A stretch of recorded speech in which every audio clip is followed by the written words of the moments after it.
Muselier, bonjour. Bonjour. Vous êtes président Renaissance de la région Sud. Évidemment, on va commencer avec les Jeux Olympiques. Cérémonie d'ouverture ce soir. Je crois que vous serez de la fête. Alors, est-ce que ça y est, tout est prêt? Est-ce que vous êtes serein pour ces Jeux Olympiques? Je pense que globalement, tout est prêt.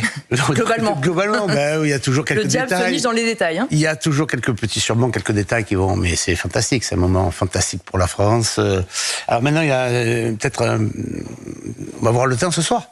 Mais la cérémonie d'ouverture, ça va être quelque chose d'un moment fantastique, merveilleux, extraordinaire. Voilà, c'est ça la réalité. La France reçoit le monde entier. Et je pense que c'est un moment très important pour nous, oui. Les images qu'on a vues ces derniers jours, des Parisiens un peu bloqués, des commerçants qui n'étaient pas à la fête, est-ce que c'était un mal nécessaire pour assurer la bonne sécurité de ces Jeux Olympiques?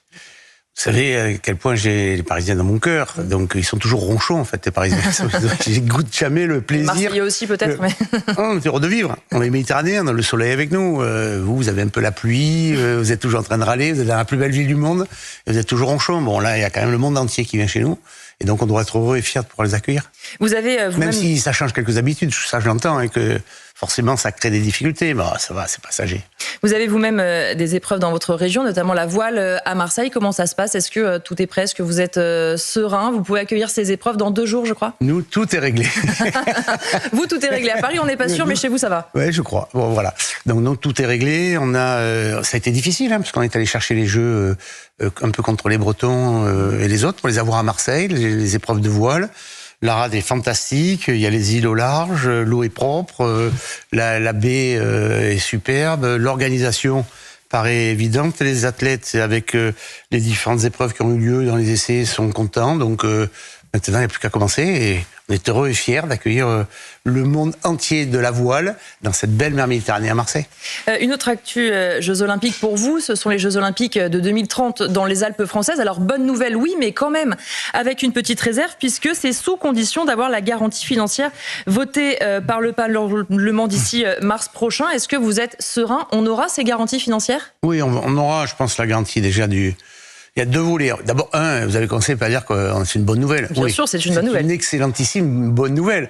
Parce que nous, on est partis dans cette compétition avec Laurent Wauquiez en 2022. On s'est unis quelque part en 2023 et on ramène les Jeux en 2024, quelque part 100 ans après les premiers Jeux d'hiver qui avaient lieu à Chamonix. Pour les Alpes du Sud, c'est fantastique, que ce soit sur Briançon, que ce soit sur Nice, où on va voir toutes les épreuves de jeunes, là. Vous savez, le snow, le surf, le halfpipe, etc. Plus toute la glace. Donc c'est quand même un très très bon moment pour les Alpes du Sud. Parallèlement à ça, dans cette compétition que nous avons gagnée, qui est extrêmement complexe face aux Américains dans un premier temps, puis les Suisses et les Suédois, on a gagné. Maintenant, on a les Français à dominer dans cette marche-là. Il faut avoir la garantie du prochain gouvernement d'ici octobre. Donc, il y aura bien un Premier ministre qui sera là et qui aura ça, je pense, dans son mandat. C'est la raison pour laquelle le président de la République s'est engagé en la matière. Et donc, je suis confiant. Puis après, il faut passer au vote au Parlement. Et dans le vote du budget au Parlement, il y aura bien un vote du budget pour notre pays. C'est infinitésimal. C'est une toute petite dépense. Donc, je suis plutôt confiant, oui. Mais si, justement, on va parler politique dans un instant, si vous avez un Premier ministre, un gouvernement qui se dit que les JO 2030 dans les Alpes françaises, ça n'est pas la priorité et qui n'a pas envie de faire cet effort-là, comment on fait? Si, vous savez, si, mais pour autant, si on remet alors dans un contexte plus positif, ce que je fais volontiers, il y aura pas de session parlementaire avant octobre, on va bien avoir un gouvernement d'ici là, fin août, courant août, à un moment, il va y avoir un gouvernement quand même. Donc, il va avoir un mandat. Dans ce mandat, ça va être de faire un certain nombre de choses. Bien sûr, de voir par rapport à la majorité au Parlement, mais aussi avec des missions faites par le président de la République. Dans ces missions et dans ces recommandations qui seront faites par le président de la République, il y aura la demande au Premier ministre de signer cette démarche des Jeux Olympiques pour les Alpes françaises. Donc, je suis plutôt confiant pour la première partie. Donc, on saute et paré. On va parler maintenant de politique. Justement, vous le disiez, on aura bien un gouvernement à un moment donné, mais combien de temps la situation qui est la nôtre actuellement peut durer entre une gauche qui a trouvé un nom, le président de la République qui n'en veut pas, une droite qui tente de s'organiser, cette sorte d'impasse, est-ce qu'on va en sortir? Il y aura un gouvernement, c'est évident, et le président de la République l'a dit. Je pense qu'on a tous besoin de vacances quand même. Donc on a travaillé toute l'année. Au moment où on est arrivé en vacances, il y a eu 3 élections. Nous sommes allés voter 3 fois. Il y a une turbulence politique majeure dans notre pays aujourd'hui. Les Français ont besoin de se reposer, de vacances, profitons des Ils ont Jeux. besoin d'être écoutés aussi. Ils sont allés aux urnes massivement. Ils ont envie que les choses bougent. Pourquoi on n'y arrive pas ?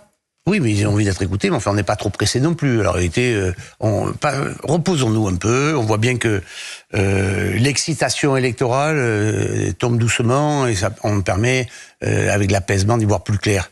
La gauche... L'apaisement peut permettre justement cette clarification que le président n'a pas eu pour l'instant, de se dire peut-être qu'en laissant passer quelques semaines, ça peut calmer tout le monde. Oui, mais dans la clarification, elle a commencé la clarification quand même. La gauche peut dire beaucoup de choses, donc souvent d'ailleurs beaucoup de bêtises, mais enfin ils sont pas majoritaires. Hein. Ils ont perdu à l'Assemblée nationale. Donc la majorité relative qui est relative, elle est pour nous. Nous avons un président de notre camp politique. La gauche a perdu les élections. Alors après, ils peuvent gesticuler, se bagarrer pendant des semaines sur un non, pas un non, un autre non, etc.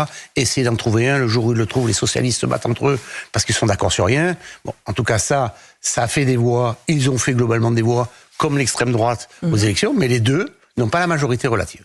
Alors après, dans cette majorité relative, il faut donner les moyens à un Premier ministre de gouverner. Alors ça, c'est encore une étape complémentaire qui ne sera pas simple, et éviter, si possible, pour avoir une stabilité gouvernementale, des motions de censure, ce qui est encore une autre étape. Donc voilà, donc procédons par étapes, et l'apaisement permettra de réfléchir, si possible, un peu comme il existe dans les autres démocraties européennes, hein, très honnêtement, où on a pris l'habitude à se parler.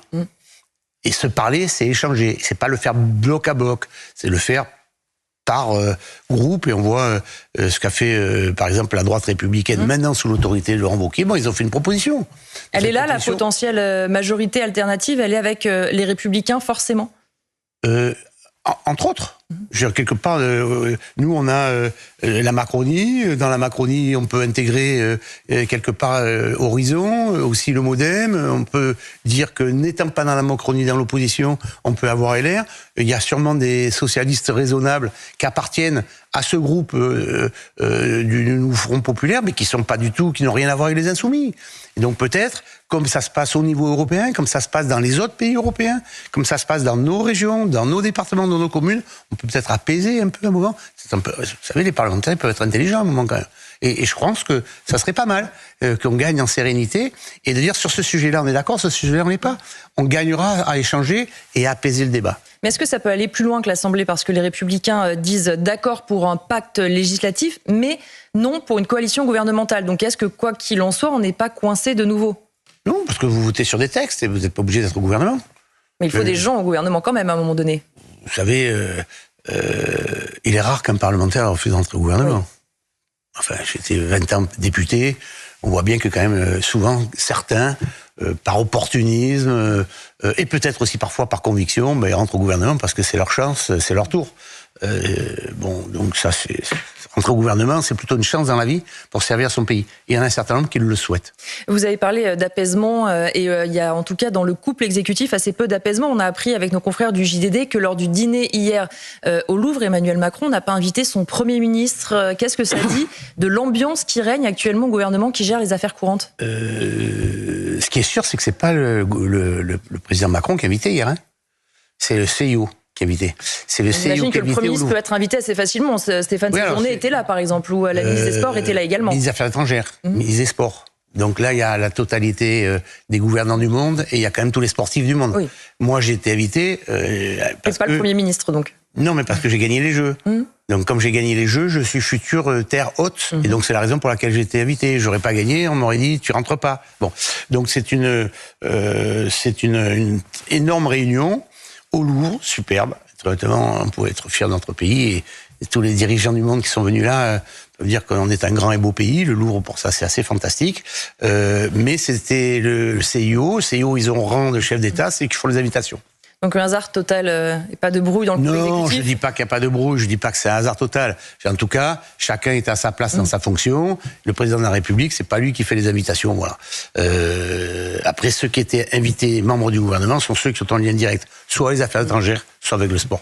On va changer de sujet. Hier, CNews a pu recueillir le témoignage poignant des parents de la fillette qui avait été violée à Courbevoie sur fond d'antisémitisme.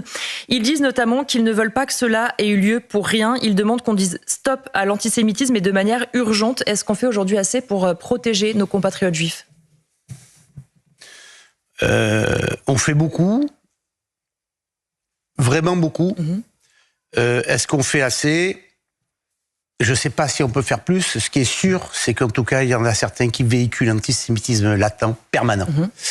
Et qu'on peut faire beaucoup dans l'éducation, dans la formation, dans des condamnations. Et j'apporte avec beaucoup de considération et d'empathie mon amitié, mon soutien à cette famille. C'est abominable. C'est abominable et horrible ce qui a été fait. Pour autant, on a quand même dans la classe politique des gens qui attisent la haine en permanence. Donc c'est quand même très difficile de faire quelque part une éducation civique avec des sanctions en expliquant qu'on doit lutter contre l'antisémitisme et d'avoir en même temps toute une classe politique qui toute la journée remet une couche, et notamment une des parlementaires qui fait le pain béni avec ça. Et donc c'est de LFI et ça c'est pas acceptable. Voilà. On va parler justement de François-Xavier Bellamy qui porte plainte contre Rima Hassan, l'eurodéputé de la France Insoumise. Il a reçu beaucoup de menaces. On le rappelle, François-Xavier Bellamy a mis finalement en pause un vote où elle devait potentiellement récupérer la vice-présidente de la Commission des droits de l'homme au Parlement européen. Des membres du Parti socialiste ont soutenu François-Xavier Bellamy. Est-ce qu'il était temps qu'une partie de la gauche se réveille sur ce sujet ? C'est un débat démocratique à l'Assemblée, donc il a le droit quand même, Bellamy, de s'exprimer en disant je suis pas d'accord. Sachant qu'il est évidemment dans les règles, il n'a rien fait. Et immédiatement en face, on le menace en lui disant tu vas pas bien dormir la nuit et tu vas plus dormir. C'est-à-dire d'un débat parlementaire avec des avis différents, dans une démocratie qui se veut, dans laquelle on se respecte en tout cas en ayant des avis différents, on a une menace immédiate sur sa vie privée, sur sa façon d'être, pour avoir donc bien entendu, je soutiens à fond Xavier Bellamy. Ce qui est intéressant, après par rapport à votre question, c'est que le PS peut pas marcher là-dessus. Les socialistes raisonnables, les gens raisonnables, les gens de gauche raisonnables, tous ceux qui étaient avec Glucksmann d'ailleurs, tous ceux qui ont voté pour M. Glucksmann, ne peuvent pas. Et pourquoi ils restent avec eux alors ?